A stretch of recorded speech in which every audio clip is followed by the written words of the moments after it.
Okay, so we are going to talk about lesson 5.7 now, which is all about systems of inequalities. So we've learned that the solution of two linear equations is the point where those lines intersect. So when we looked at a system of two equations, the solution was right there at that intersection point. We also just learned about inequalities, how the solution to an inequality is no longer just the line, it's going to be a half plane. It's going to be either above or below a line, right? So now when we look at systems of inequalities, we need to look for this region where those half planes intersect. That region is going to be the solution to our system of inequalities. So this has a lot of different kinds of implications, especially in business kind of scenarios.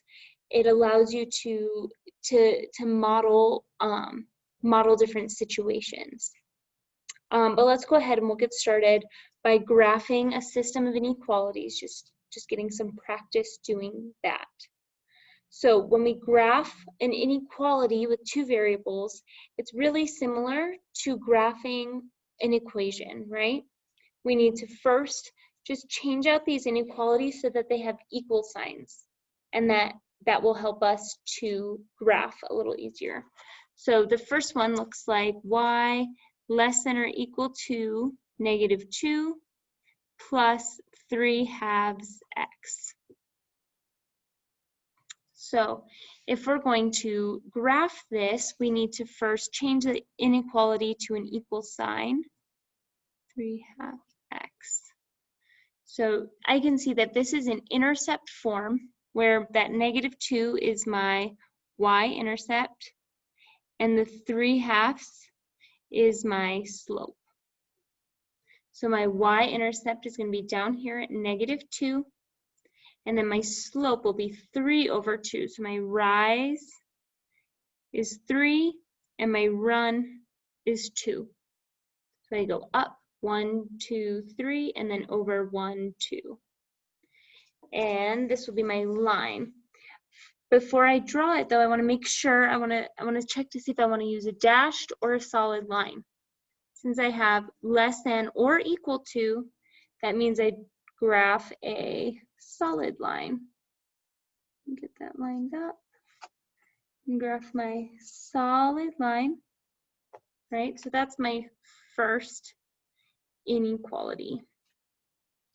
And now, so this was my boundary line, right?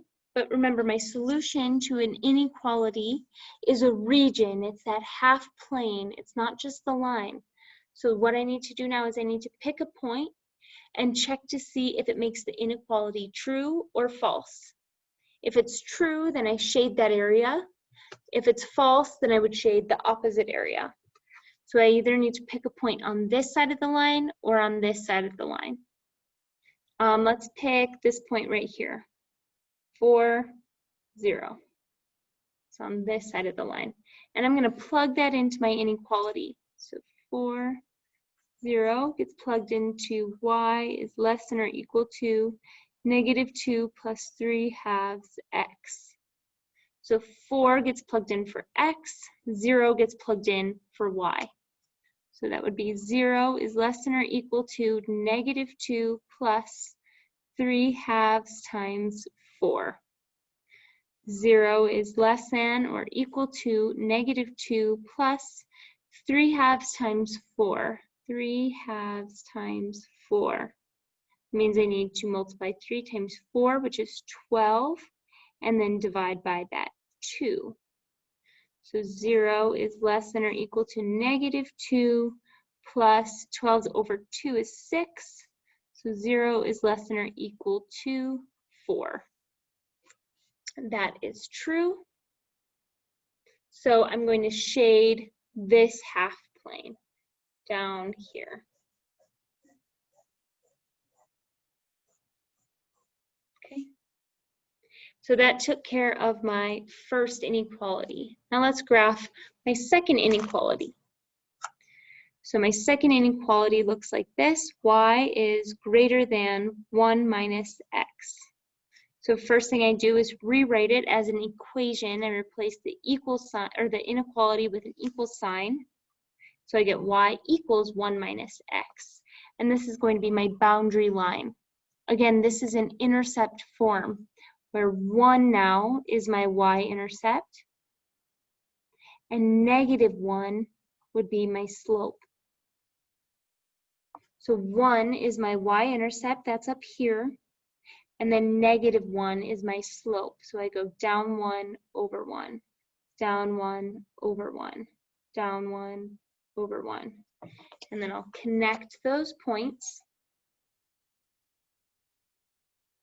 Remember, if I have greater than, that means I need to do a dashed line, dashed line. So I put that in like that, dashed.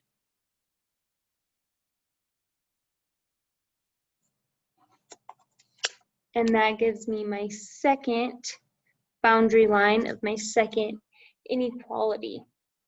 So again, now we need to choose a point on either this side, or this side in order to find out where we're shading.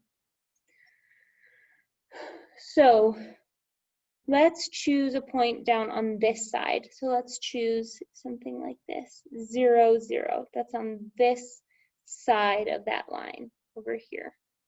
So 0, 0. And I'm going to plug that into that inequality. Y is greater than 1 minus x. So I plug in 0 for x, 0 for y, and I get 0 greater than 1 minus 0. 0 is greater than 1. That's false. So it's not going to be this side of the line, it's going to end up being on this side of the line.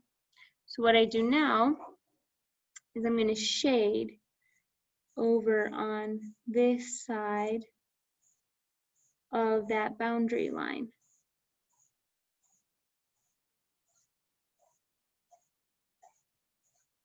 Okay, and that would go, all the way up. And then what I can see, my solution is going to be where those two half planes intersect, where they overlap, which is going to be this whole area right in there. Okay. We're going to take a look at another example. This is a word problem now, where, again, like what I said, this is going to, this system of inequalities, and the solution has a real world meaning. So the problem says a cereal company is including a chance to win a $1,000 scholarship in each box of cereal. In the promotional campaign, it will give away one scholarship each month, regardless of the number of boxes sold. The cereal is priced differently at various locations, so the profit from a single box is anywhere between 47 cents and $1.10. So we're going to write a system of inequalities to model profit as a function of the number of boxes sold. And then we're going to graph that system of inequalities, and we're going to answer the question to see if it's possible to sell 3,000 boxes and still make a profit of $1,000. So something just to think about, for all the profits that they make, depending on how much they sell at the end of the month, they're going to have to give away $1,000 of that profit. So let's just work through these 3 steps, okay? So the first part is writing that system of inequalities to model profit as a function of the number of boxes sold. So we need to first define our variables. So what are the quantities that are varying right now? The quantities that are varying are the number of boxes sold, and then also the profit. So the profit is dependent on the number of boxes sold.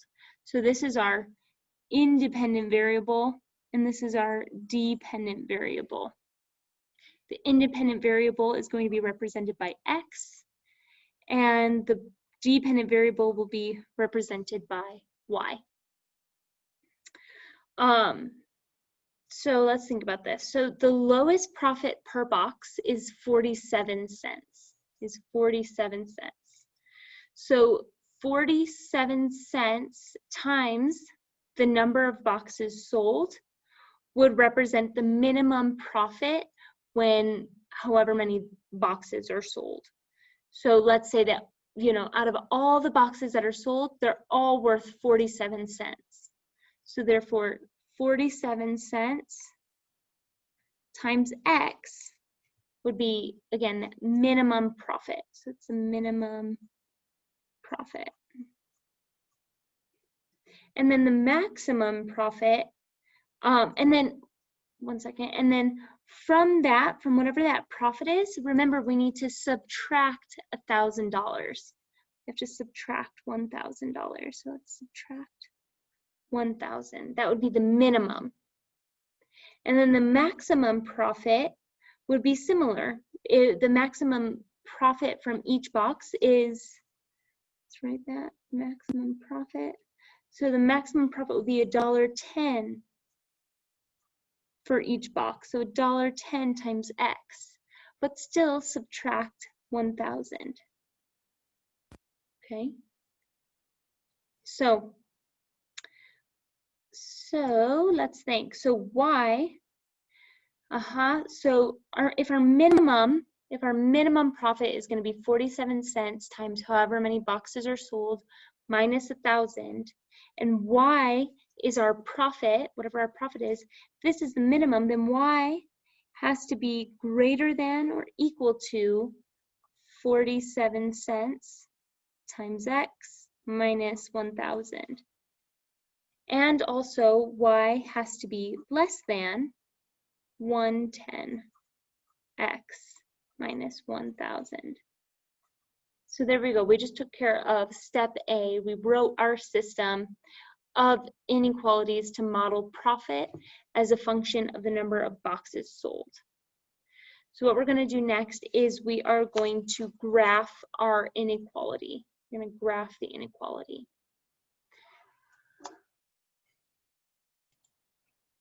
All right, so now we're going to go ahead and graph our two inequalities. Let's remember our first step in graphing an inequality is to think about it like it's an equation. So that first equation would be y equals 0.47x minus 1,000. And then the second would look like y equals 1.10x minus 1,000. So in both of these cases, they're written in slope-intercept form.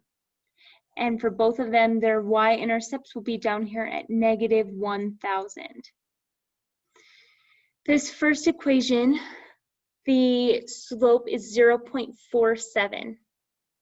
The slope in this one is going to be 1.10. So we can kind of think about it like this is right around 0.5, which is about 1/2. So that would be 1 as my rise and 2 as my run. And then this is right around 1, which would mean that 1 would be my rise and 1 would be my run. So let's graph this first equation first.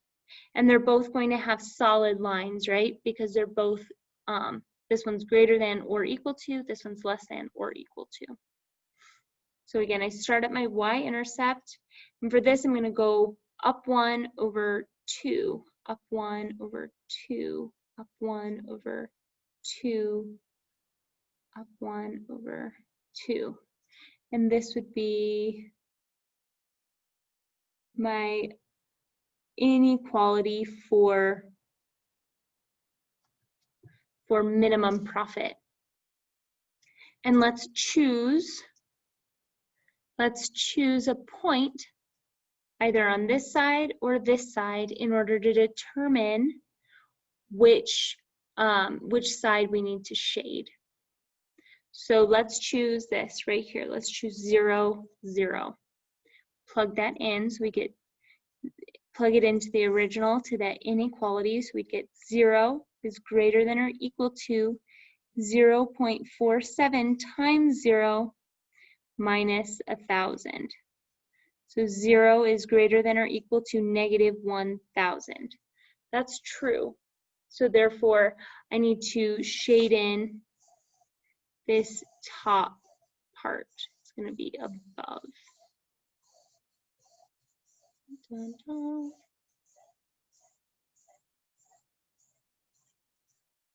Okay. And then now let's graph the second inequality. We're going to start with the boundary line. So again, my y-intercept again was down here at negative 1,000, and then my slope again is about 1. It's about 1. It's a little bit more than 1, but we're just going to use this estimate for now. So we go up 1 over 1, up 1 over 1, up 1 over 1, up 1 over 1, up 1 over 1, up 1 over 1. And I'm going to connect those points together. Again, I used a solid line because it was less than or equal to. And now I'm going to test a line. I'm going to test, or not a line, I'm going to test a point. Test a point. Again, I'm going to test 0, 0, because I just need to test something over on this side or on this side. That side or that side. I'm going to test 0, 0 again, just because it's really easy to plug in. So again, I plug in 0, 0 into my original inequality, y is greater than or equal to 1, less than or equal to 1.10x minus 1,000. So 0 is less than or equal to 1.10 times 0 minus 1,000. 0 is less than or equal to negative 1,000. That is false. So I'm not going to shade in on this side. I'm going to shade in on this side. And so what I'm looking for is where those two half planes intersect, which is going to be like this pizza slice in here.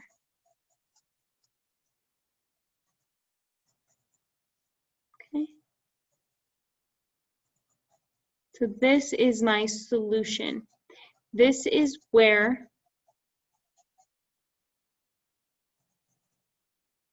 this is my solution to the system of inequalities. So what this shaded area represents in this situation is all the possible profits that I could make. So for example, if I sold, so again, along my x-axis is the number of boxes sold, y-axis is my profit. So if I sold 0 boxes of cereal, I would lose $1,000. I'd be out $1,000 because I'd have to pay that still for that scholarship. If I sold 1,000 boxes, I'd make $0 because at most I still might even lose $500. So it's like anywhere within this like triangle piece, anywhere in there, that is a possibility for how much profit I'll make. So the question that they ask us is it possible to sell 3,000 boxes and make a profit of $1,000? So what we need to do is we need to look over on the x-axis. So 1, 2, this is where 3,000 is. 3,000, so somewhere in here is how much money we would make. So between, I don't know, that's probably, this is 1,000 right here. So that's about 500, let's say. So somewhere between 500 and just under 2,000. So between 500 and 2,000 is how much we would make from 3,000 boxes. Another way to figure that out would be to plug it into the minimum profit. So if we sold only the cereal boxes that are worth 47 cents, we sold 3,000 of those, would that be more than $1,000? And then the maximum, we'd have to plug it into this second equation. So let's give that a try. So the minimum we would make from selling 3,000 boxes would be 0.47 times 3,000 minus 1,000. And then the max would be 1.10 times 3,000 minus 1,000. I know I'm running out of room here. Let me move on. So for the first one, we'd get 0.47 times 3,000 minus 1,000. So yeah, so right around $400, $410 would be the minimum profit we'd make. But then the maximum profit we'd make would be 110 times 3,000 minus 1,000, which is $2,300. So yes, it is possible to make a profit of $1,000 if we sell 3,000 boxes, right? So we have some practice problems in Google Classroom. Let's pull it up and see. Classes. So under classwork, under week 15, we have 5.7 systems of inequalities. You should have reviewed the notes before watching the video. You can go back to the notes now and just review what I talked about, and then go ahead and work through the practice problems. I did some of those, did not do some of those with you, but you should be able to handle those. They're really similar to what we were just looking at. So there's a few practice problems in there, and then there's the Google form that I want you to work on. If you have any questions, as always, please let me know. I'm happy to help. Thank you for watching. I hope you have a great day. I'll talk to you next time.